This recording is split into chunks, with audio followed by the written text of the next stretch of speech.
So, hey guys, my name's Tal. I'm the Media Task Force Chair, and we've got our speaker, Timothy Palmer, with us. I just want to remind you guys to keep using the hashtag UMRefuge15 for the weekend, and we're going to ask some Tims. Some Tims. You've heard of questions. These are actually called Tims. These are Tims. All right, Yeah. So the first Tim. All right, the first Tim. The Stros hat. Tell us about the Stros The hat. Stros hat. My brother gave me the Astros hat whenever I got married as a wedding gift. So I've been rocking it for 13 years. Right. And it's come to symbolize for me, those moments in life whenever we kind of hide behind something, because there's a guy who recognized me after we had a conversation about the Astros, and I know nothing Stros, bro. Stros, bro. I know nothing about baseball or the Astros, but I've kind of kept this facade up. And so, I don't know. My wife says it's time to retire the Astros hat. We got another one. I've been trying to wear it. It's looking pretty close to it's kind of being out. Yeah, it's definitely sweaty and gross. But, sometimes we hide behind things. Whenever really we should just be authentic and say, hey, this is who I am. Right.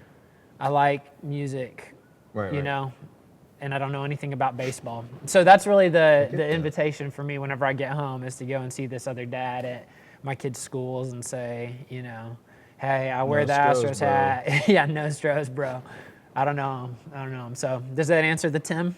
That does answer the Tim. Good. All right, we've got one more Tim. Cool. So our theme this week is shells. So what do you think that theme means to you? Well, I thought of all kinds of things that we could do with shells. Mm-hmm. I thought about having a Ninja Turtles theme, turtles in a half shell, heroes in a half shell, something like that. A shell of a good time, stuff like that. Right. But really, for me, the essence of shells, my kids collect shells. Okay. And so, sometimes we ask the question, well, what are we going to do with kind of the discarded pieces of life? The things in life that maybe don't seem like they have much use, because a shell is just something that something grew out of. Right. Or it's evidence of the death of something, Mm-hmm.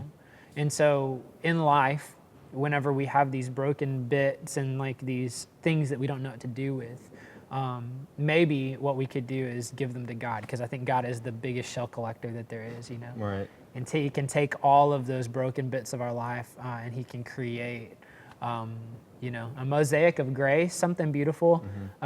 Out of things that just wash up on the shore, Right. Or things that we would rather, those bits of life that we would kind of like rather not have to live with. Right. God says, give them to me, because I collect that kind of stuff. Right. And then I take it and I turn it into something meaningful and beautiful and mesmerizing, right. to the world. So to me, shells, what do you have? What do you have to give? Give it to God and see the work that He can do through it. Right, that's awesome. All right, thanks, Tim. Thanks for answering our Tims. Don't forget to follow us at Arkansas CCYM on everything, and that's all. That's it. I have a question for Tal. Is it a Tim? It's a Tim. All right, Tal. Here's a Tim. If you could have dinner with 3 people, living or dead, who would they be? And you only have 4 seconds to answer. All right. Okay. Bill Clinton, Leslie Knope, Ron Swanson. Nice. All right. And that's a wrap.